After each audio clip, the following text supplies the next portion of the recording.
오늘은 지난 시간에 조금 계속 이어서 개역의 말씀을 잠깐 좀 뒤로 하고 이어서 좀 가려고 하는데요. 오늘은 낯선 은혜라는 제목으로 말씀을 나누려고 합니다. 은혜라는 이 단어는 참으로 우리에게 익숙한 단어지요. 스마트폰 전화번호부 뒤져보면 은혜라는 이름이 상당히 많이 나옵니다. 그죠? 그만큼 이름으로도 참 많고, 저도 예전에 보니까 은혜가 한 5명 돼요. 성별로 막 있어요.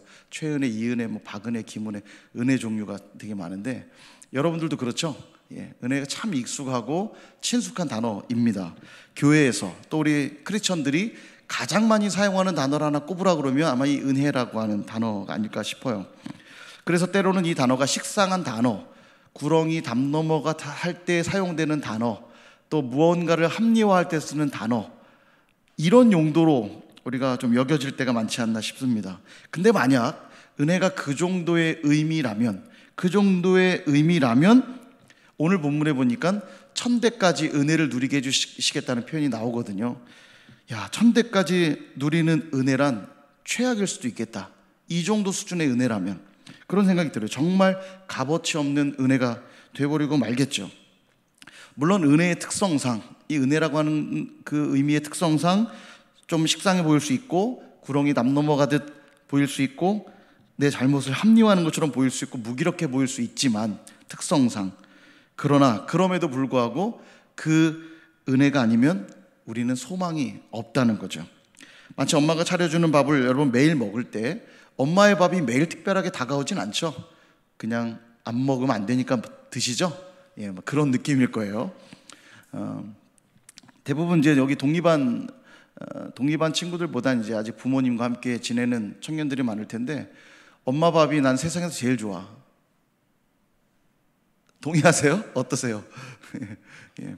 요즘 먹방도 상당히 많아가지고 먹지도 않고 먹는 걸 구경하는 것만으로도 만족하는 그런 시대 분위기 속에서 뛰어난 셰프들이 만들어주는 음식, 야, 저거 먹고 싶다. 그리고 어느 식당이 맛있다고 딱 방송에 나가면 거기 줄 서서 가서 막 먹잖아요. 그죠? 예. 그런 상황에서 엄마 밥이 특별하게 느껴지지 않을 것 같아요. 그죠? 근데요, 물론 호텔 셰프가 5성급 호텔에서 만들어준 음식이 되게 맛있긴 할 거예요. 그죠?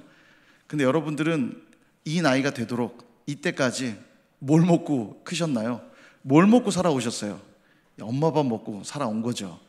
특별해 보이진 않았지만, 또 되게 맛있다고 느끼진 않기도 하지만, 좀 식상해 보이기도 하지만, 평생 엄마가 해준 밥을 먹고 살았다는 걸 부인할 수 없습니다. 매일 차려주시는 어머니의 밥상이 아니면 와, 내 인생 어쩔 거야 라는 생각이 들기도 하죠. 예, 그죠? 반복된다고, 또 매일 사용하는 것이라고, 모두가 쓰고 있는 거라고 결코 그것이 안 중요한 것은 아니다. 우리가 마시고 있는 공기가 그렇고요, 물이 그렇고요, 내리쬐는 햇빛이 그렇습니다. 이것들이 없으면요, 지구상에 있는 모든 사람들이 다 누리고 있다고 해서 이것이 별것 아닌 게 아니에요. 그리고 사실 우리가 인지도 하지 못할 만큼 공기, 물, 햇빛 이런 건 너무 당연한 거잖아요. 그래서 안 중요하게 여길 수는 있지만 안 중요한 건 아니다. 중요한 거라는 거죠. 심지어 매년 여름이 되면, 아까도 이제 광고에 초복 얘기도 나오고 무더운 여름 우리가 이겨내자고 얘기도 했는데, 매년 여름이 되면 이제 태풍이 몰려오기도 하고요, 태풍의 피해들이 있기도 한데요, 되게 재미난 건 이 태풍이 되게 중요한 역할을 합니다. 이 태풍이 대류 현상 때문에 일어나는 거잖아요. 이제 뜨거운 공기, 찬 공기가 막 뒤섞이면서 그 속도가 빨라지면 생기는 게 태풍이에요. 근데 태풍을 통해서 지구 안에 있는 불균형의 이 대류를 섞어주는 역할을 해요. 그래서 결국 새 생명들이 다시 움틀 수 있는 그 근원이 이 태풍으로부터 시작된다는 건 굉장히 재미난 일입니다. 태풍이 매년 우리 안에 있어서, 그 태풍은 우리에게 불편한 존재 같지만 또 매년 있는 태풍 때문에 우리가 살만한 환경이 계속 만들어지고 있다는 것도 주목할 만한 현상이죠. 뿐만 아니라 늘 그 자리에 있고 또 익숙하다고 우습게 여기선 절대 안 됩니다. 가족들이 그렇죠. 가족들을 왼수처럼 여기는 분들이 있습니다. 근데 가족은 정말 왼수가 아닙니다. 그죠? 누구보다 소중한 존재죠. 내 주변에 있는 친구들, 늘 만난다고, 늘 편안하다고 우리가 함부로 생각해서는 절대 안 되겠죠. 내 주변에 있는 또 여러 가지 물건들, 이런 것들도 다 소중해요. 코로나로 뺏긴 일상을 여러분 한번 떠올려 보십시오. 초창기에 많이 고백했잖아요. 일상이 이렇게 소중한 건지 몰랐어요 이러면서 우리가 많이 고백을 했는데, 여러분 한번 반대로 생각해 보십시오. 익숙함이 없이 매일 만나는 사람이 늘 새로운 사람이라면 흥미진진하겠죠? 재밌겠죠? 아마 미칠지도 모릅니다. 맨날 매일 누군가를 새로 사귀어야 되고 매일 그 사람을 알아가야 되는 이 고통 속에 들어간다면 여러분 굉장한 이건 충격일 겁니다. 매일 새로운 환경에 처한다고 생각해 보십시오. 직장에 갔는데 매일 바뀌어, 환경이. 사람이 매일 바뀌고 환경이 매일 바뀌고 아마 미칠지도 모릅니다. 여러분, 익숙함이라고 하는 게 결코 나쁜 것이 아니에요. 중요한 거죠. 그러나 잘 생각해 보십시오. 어제 비친 이 태양빛, 어제 누렸던 그 태양빛이 오늘도 비추고 있다고 해서 똑같은 태양빛이라고 인식하면 안 돼요. 어제의 태양빛과 오늘의 태양빛은 전혀 다른 거죠. 이걸 깨닫는 사람은 매일 새 아침을 맞이하는 거고요. 매일 새 날을 맞이하는 겁니다. 그러니 매 순간 감사하게 되고 매 순간 사랑하게 되고 매 순간 기뻐하게 된다는 거죠. 은혜도 그런 것입니다. 분명 익숙한 말이고 우리 일상에서 가장 많이 접하는 것임에도 값어치 없는 무엇이 아니라 우리의 일상을 새롭게 하는 무엇이라는 거죠. 그래서 더 감사하게 되고 더 사랑하게 되고 더 기뻐하게 될 수 있다는 겁니다. 오늘 본문은 시내산에서 주셨던 십계명을 다음 세대들에게 다시 한번 가르치고 있는 말씀이에요. 얘기했죠. 신명기는 뭐냐면 광야 시간을 다 마치고 모압에 있는 평지에서 모세가 이제 지긋한 할아버지가 되셔서 이제 120세 곧 돌아가셔요.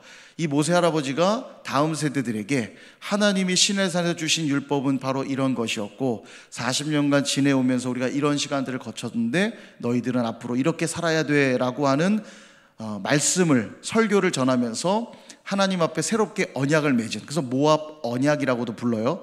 언약을 맺어서 기록된 성경이 바로 신명기입니다. 그러니까 오늘 읽은 말씀이 바로 그 신명기죠.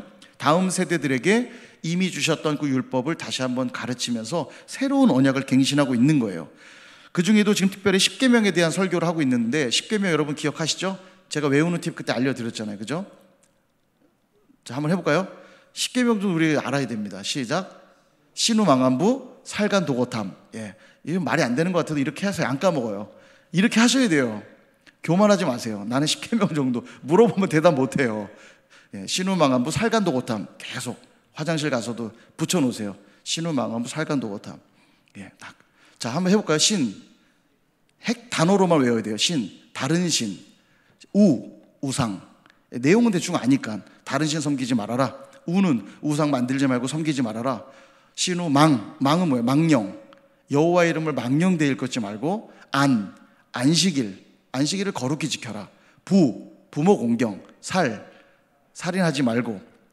간음하지 말고. 도둑질하지 말고. 거짓 증거하지 말고. 신우망으로 살간도고 탐내지 말고. 예, 정리가 딱 되죠, 그죠? 자, 다시 한번 시작. 신우망안부 살간도고탐. 예, 이 정도는 기억해야 됩니다. 모태신앙인데요, 이런 거 자랑하면 안 돼요. 그 자랑할 게 아닙니다. 십계명 물어보면 바로 막혀요. 큰일 납니다. 신명기 꼭 십계명을 기억하셔야 되는데, 오늘 이 본문은 1계명과 2계명을 설명한 다음, 자, 신우까지, 다른 신 섬기지 말고 절하지 말고 우상 만들지 말고 우상 숭배하지 말고, 이 얘기를 하신 다음에 오늘 본문의 내용이 나오는 거예요. 나는 질투하는 하나님이기에 나를 미워하는 자의 죄를 갚되 3, 4대에 이르게 하겠다, 이렇게 말씀하고 있는 거죠. 다른 신을 섬기거나 우상을 만들고 우상 섬기는 일들을 한다면 나는 질투하는 하나님이기 때문에 나를 미워하는 자의 죄를 갚되 3, 4대에 이르게 하겠다, 이렇게 말씀하고 있는 거예요. 여기 다른 신을 섬기고 우상을 섬기고 절하고, 이때 이 절하다는 단어가요, 사하라는 단어예요. 예전에 설명했는데 예배에 사용되는 단어입니다. 예배. 그러니까 하나님을 예배해야 되는데 하나님 아닌 무엇인가를 예배하고 추종하고 그것에 목숨 걸면 그건 나를 미워하는 거라는 거죠. 그런 자들의 죄를 내가 갚겠다. 3, 4대에 이르게 하시겠대요. 이 말은 부모가 죄를 지으면 3대, 4대까지 그 죄를 받게 하겠다, 이런 의미는 아닙니다. 왜냐하면 성경의 원리가 자신이 지은 죄는 자기가 담당하게 돼 있어요. 이게 성경의 원리예요. 그러니까 부모가 죄를 지었는데 그 죄 때문에 자식이 대신 벌 받고 하지 않아요. 그런데 3, 4대 이르게 한다는 건 죄의 영향력이 그만큼 무섭다는 얘기예요. 내가 오늘 죄로 살면요, 그 죄의 영향력은 3대까지도 갑니다. 3, 4대까지 가는 거예요. 예, 이 원리를 기억할 필요 있는데, 심각한 결과가 오죠. 근데 10절에 이렇게 말씀하세요. 나를 사랑하고 내 계명 지키는 자에게는 천대까지 은혜를 베풀겠다. 예, 수지 맞는 장사죠. 자, 나를 미워하는 자는 3, 4대까지 이르는데 그 죄의 영향력이, 나를 사랑하고 계명을 지키는 자에게는 3, 4대 정도가 아니라 1000대까지 은혜를 베푸시겠대요. 1000대까지 그 영향력이 간다는 거예요. 대단하죠. 정리해보면 이렇습니다. 나를 미워하는 자에게는 심판이 임하고 나를 사랑하는 자에게는 은혜를 베풀겠다. 이렇게 말씀하시는 거죠. 나를 미워하는 게 뭐죠? 앞서 설명드린 대로 나를 미워하는 것은 다른 신 섬기는 것, 우상 숭배하는 것, 이런 거예요. 하나님 외에 하나님보다 더 중요한 것들이 있는 삶, 그것이 곧 나를 미워하는 것이다. 당연하겠죠? 집에 아내가 있는데 아내 외에도 사랑하는 여자들이 여럿 있다. 아내도 사랑해요. 아내도 집에 가면 잘해요. 근데 밖에 나오면 다른 여자도 있더라. 예, 그러면 문제가 있죠. 아내도 사랑하니까 괜찮은 게 아니에요.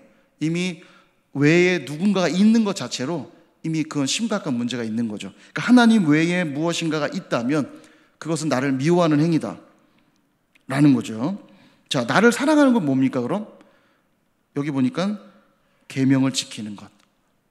그분의 계명 지켜. 너무 당연하죠. 내가 상대를 사랑하는데 사랑하면 반드시 나타나는 행동이 뭡니까? 그의 말을 잘 들어주게 돼 있어요. 나는 이런 사람이 너무 싫더라. 그러면 안 하게 돼 있어요. 그 사람 싫어하니까요. 그죠? 정리해보면 이렇습니다. 나의 계명을 지키지 않는 자는 결국 심판하시겠다는 말씀이고요. 나의 계명을 지키는 자는 은혜를 누리게 될 것이다.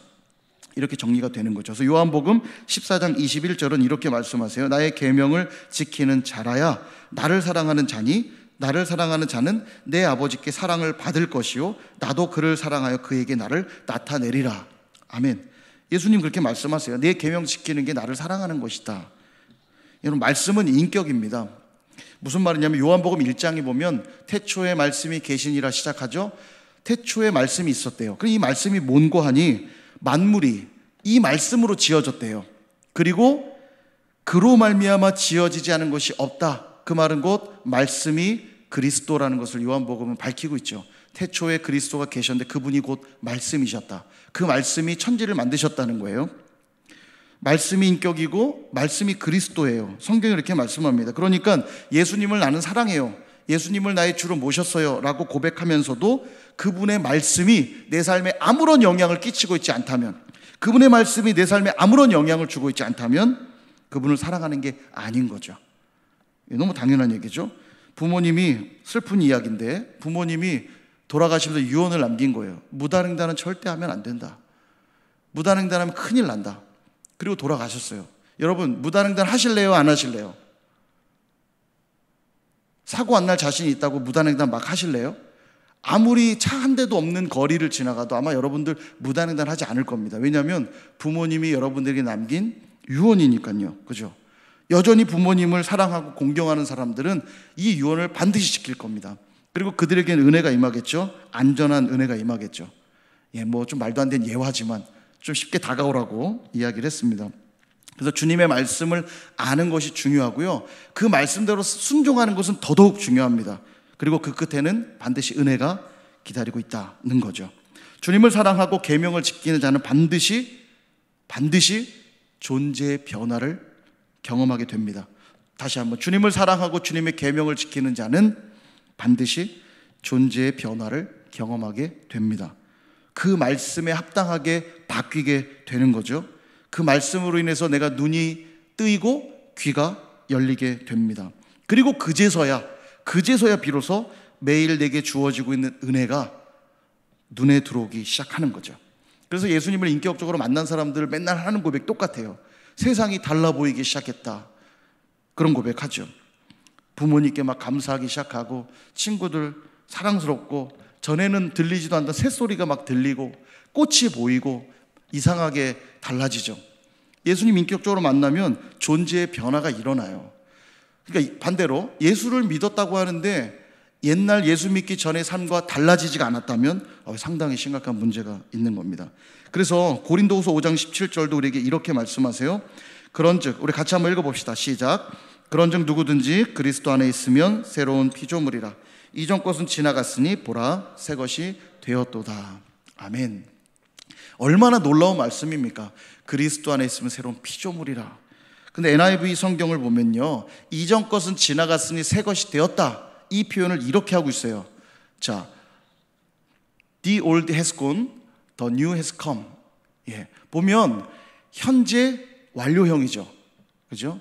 그러니까 이런 거예요. 현재 완료라 함은 다 아시겠지만 과거로부터 현재까지의 시점을, 계속된 시점을 말하는 거죠. 그러니까 옛 것은 계속해서 가고 있고 또 새 것은 계속해서 오고 있다, 계속 새롭게 변화되고 있다라는 의미겠죠. 이 표현이 참 전 재미있다고 생각해요. 그러니까 어떻게 옛 것이 가면서 새 것이 될까, 저는 예전에 고민을 되게 많이 했거든요. 근데 이 영어 성경을 보면서 정리가 딱 됐어요. 옛 것이 가면서 계속 새 것으로 바뀌어져 간다는 거예요. 과거로부터 현재까지의 그 옛 것들도 가고 있으면서 과거로부터 현재까지 내 삶도 계속 새 것이 되어가고 있다. 놀라운 신비죠. 그리스도 안에 있으면 매일 반복되는 것 같은데, 내 삶이 어제와 오늘 크게 달라지지 않은 것 같은데, 이 약속의 말씀을 붙들고 있는 한 우리는 새로운 피조물인 거예요. 매일 새로운 삶을 경험하고 있는 거죠. 단 조건이 있어요. 조건이 뭡니까? 그리스도 안에 있으면. 이게 조건이에요. 그러니까 내 기분에 그런 것 같다, 어제 잘 잔 것 같아서 어우 개운해, 이런 느낌 아니고요. 이 말씀의 약속, 그리스도 안에 있으면 무조건 새로운 피조물이다. 내 자신만 아니라 내 자신과 관계된 모든 것이 새롭게 되는 것이에요. 그러니 어떻게 그것이 은혜가 아닐 수 있겠습니까? 어떻게 그 은혜가 고리타분하다고 말할 수 있고, 어떻게 그 은혜가 식상하다 말할 수 있고, 무기력하다 말할 수 있고, 뻔한 것이 될 수 있겠습니까? 그리스도 안에 있다는 뜻을 오늘 본문의 말로 바꾸면 이런 의미가 되겠죠. 말씀 안에 거하는 것, 주의 계명 안에 거하는 것, 이게 바로 그리스도 안에 있다는 의미일 겁니다. 또 그것이 곧 주님을 사랑한다는 표현이겠죠. 은혜가 매일매일 주어졌지만 실패한 사람들의 이야기가 성경에 있습니다. 바로 광야에서의 이스라엘 백성들이죠. 40년간 만나를 먹었습니다. 은혜죠. 그죠? 심은 적도 없고요. 그들은 거두어 창고에 모은 적도 없는데요, 40년간 매일 만나를 먹었습니다. 은혜죠. 그죠? 근데 그들은 매일 투덜댔어요. 불평했습니다. 그 일로 징계를 받은 일도 부지기수죠.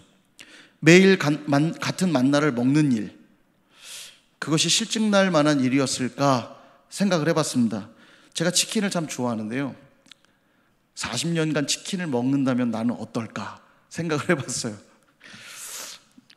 좀 질리긴 할 것 같기도 한데, 입천장이 막 나갈 것 같은데, 그래도 전 좋을 것 같은데요. 치킨 참 좋아하는데. 근데 이제 그런 의미는 아닙니다. 왜냐하면 만나가요, 우리가 사실 보지 못했기 때문에 추측할 뿐이지만 성경의 기록을 보면 맷돌에 갈기도 하고 절구에 찌기도 하고 가마에 굽기도 했다. 이 말은요, 조리가 가능했다는 뜻이에요. 그러니까 치킨을 매일 먹은 게 아니고, 예를 들면 닭을 40년간 공급받았다고 생각해 보세요. 닭도리탕도 먹고, 그죠?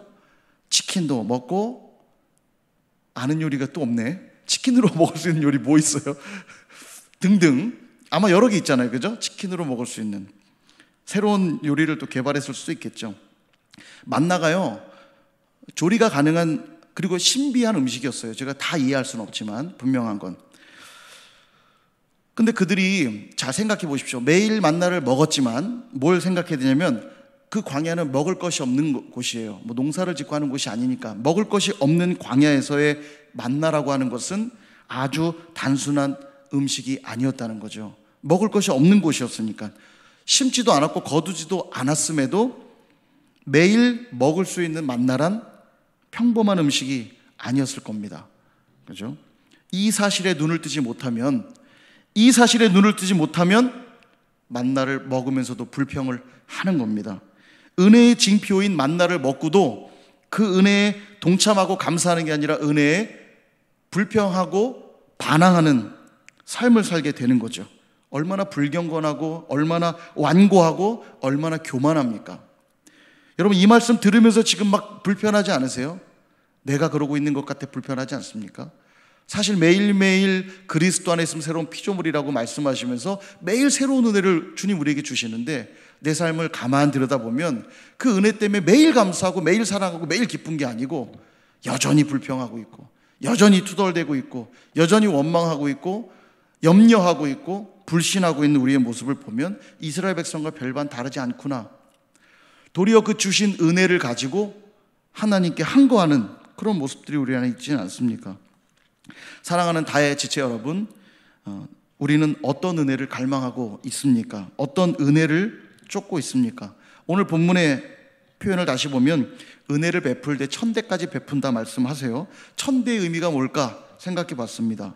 영원의 의미라고 봐도 무방할 거예요. 왜냐하면 한 세대를 30년 정도 보면 이들이 40년 광야 생활했는데요, 1세대들은 다 죽고 2세대로 넘어왔잖아요. 그러니까 40년이라고 쳐도 30년이든 40년이든 곱하기 1000 하면 뭐 만년이에요. 그죠? 몇 만년이잖아요. 몇만 년. 예, 어마어마한 시간입니다. 그러니까 정말 수적인 의미를 설명한다는 개념보다도 천이라고 하는 의미 자체가요, 완전한 수예요. 완전한 수. 그래서 이 계시록에도 이 14만 4천이 그런 의미거든요. 12지파씩 12지파의 그 완전수를 의미할 때 14만 4천이 등장하는 건데, 영원한 의미, 영원히 은혜를 베풀어 주시겠다 그렇게 말씀하는 거예요. 천대까지 매일 똑같은 은혜라면 여러분 그게 정말 좋은 은혜 맞을까요? 40년 은혜도 불평인데 천대까지 만나만 먹는다면, 40년이 아니라 천대가 이르기까지 뭐 3만 년 동안 만나만 먹는다면 여러분 행복하시겠어요? 그러나 이 은혜가 정말 은혜가 맞구나, 정말 은혜로 경험되기 위해서는 그 은혜가 낯설어야 돼요. 매일매일 새로워야 됩니다. 그죠? 그러기 위한 조건이 뭐였죠? 매일매일 은혜가 낯설고 새롭게 다가오기 위한 조건이 뭡니까? 그리스도 안에 있는 것. 다른 말로 주님을 사랑하고 주님의 계명을 지키는 것. 그때 부어주시는 은혜는 천대까지 누려도 늘 새로운 은혜인 줄 믿습니다. 혹시 지금 내가 불평하고 있는 건 뭡니까? 지금 내가 원망하고 있는 환경과 조건들은 무엇입니까? 내게 소중하게 붙여주신 관계에 대해서는 여러분 어떻게 하고 계십니까? 과연 나의 일상, 나의 반복되는 이 일상 속엔 주님의 은혜가 묻어 있습니까? 우린 코로나 때문에 일상의 감사를 발견하게 됐다는 고백을 했지만 6개월이 지난 지금도 여러분 그 고백이 계속되고 있나요? 더 큰 감사로 이어지고 있습니까? 지난 6개월의 시간을 가만 돌아보니까 뭐가 달라졌나 봤더니 매일 마스크 쓰는 거 확실히 달라졌어요. 저도 마스크 정말 몸에 참 익지 않는 사람인데도 요즘엔 제법 잘 쓰고 다닙니다. 그러니까 이제 몸에 제법 익은 것 같아요. 마스크 쓰는 거 달라졌고요. 모임을 마음대로 못하는 것도 달라진 것 같아요. 교회 일상 속에 종종 교인들이 질문하는 것 중에 하나는 뭐냐면, 교회에서 이러이러한 모임을 해도 됩니까? 이 물어봐요. 정부에서 이제 하도 그런 지시가 내려오니까 모임을 마음대로 할 수 없는 것. 우리 청년들도 뭐 예배팀 연습을 하거나 개인적인 몇 명이 모이기 원할 때 저한테 연락 주잖아요. 그죠? 교회를 방문해도 됩니까? 이런 게 확실히 달라진 것 같아요. 근데 제가 보니까 달라진 것 중 안타까운 것이 있습니다. 뭐냐면 예배가 소홀해지고 있는 것. 예배가 소홀해지고 있지 않나 그 생각이 들어요. 영상 예배로 전환이 되면서 지난 6개월의 우리의 예배 행태들을 돌아봤을 때 지난 날보다 더 풍성하고 은혜 충만한 예배를 드렸는가 질문하면 그렇지 않다라는 생각이 들어요. 영상으로라도 드릴 수 있는 게 사실은 감사한 건데, 그리고 그때 받은 은혜를 다시 돌려서 또 말씀을 듣고 찬양을 부르며 이것이 어떻게 보면 좋은 컨텐츠일 수도 있는데, 사실 우리 예배를 정말 정직하게 들여다보면 소홀해진 것이 있는 게 사실입니다. 예전에 여러분 요즘 이런 다양한 컨텐츠들이 개발되기 전에, 인터넷이 없을 때 드라마를 보려면 그 시간 맞춰 집에 들어가야 돼요. 그죠? 아니면 주말에만 간신히 하는 재방송을 봐야 되는데, 주말에는 재방송 보기 쉽지 않으니까 본방을 사수하려고 중요한 약속 다 깨고 드라마 보러 집에 들어가요. 그래서 드라마에 집중합니다. 이게 되게 중요한 개념이에요. 다시 볼 수 없기에 그 시간을 지켜내요. 그리고 거기에 올인합니다. 집중해요. 그 드라마 한 편도 놓치지 않으려고. 그죠? 여러분 그 세대가 아니죠? 제가 보기엔 몇 명 있어요 지금 그 세대. 언급하진 않겠습니다만 지금 몇 명 있어요. 고개 끄덕끄덕, 자기도 모르게 끄덕끄덕하는 사람이 있는데, 그랬던 것 같아요. 재미난 프로는 절대 놓치지 않으려고 시간 지켜 집에 와서 즐겁게 보려고 간식 사다가 목욕 재개하고 개운한 느낌으로 소파에 앉아서 TV를 보죠. 절대 놓치지 않으려고. 그리고 지금처럼 뭐 돌려보기 이런 게 없기 때문에 대사 하나도 놓치지 않으려고 아주 집중합니다. 그죠? 그러나 요즘 어떻습니까, 여러분? 요즘 우리 너무 좋은 환경 속에 있죠. 유튜브라고 하는, 이건 참 재앙인지 축복인지 모르겠어요, 유튜브. 그리고 모든 이런 영상과 이런 컨텐츠들이 다시 볼 수 있도록 제작된다는 게 축복인지 저주인지 모르겠어요. 집중하지 않습니다. 잘 안 되면요, 나중에 다시 보지 뭐. 솔직히 이래요. 집중하지 않아요.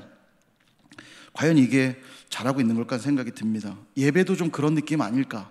이 예배를 놓치면 나는 오늘 예배 꽝이다, 끝이다 라고 생각되면 정말 목숨 걸고 드릴 텐데, 뭐 영상으로 드리지 뭐 조금 피곤하거나 조금 불편해지면 뭐 영상으로 드리지 뭐. 여러분 혹시 이러고 있지 않나요?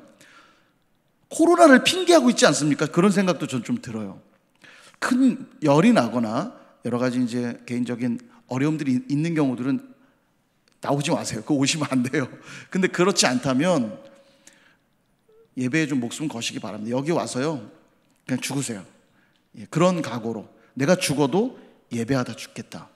뭐 좀 그런 각오로 예배한다면 어떻게 은혜를 받지 않을 수 있겠고요. 어떻게 그 은혜가 뻔한 은혜가 되겠습니까? 내가 목숨 걸고 구하는 은혜인데, 그죠?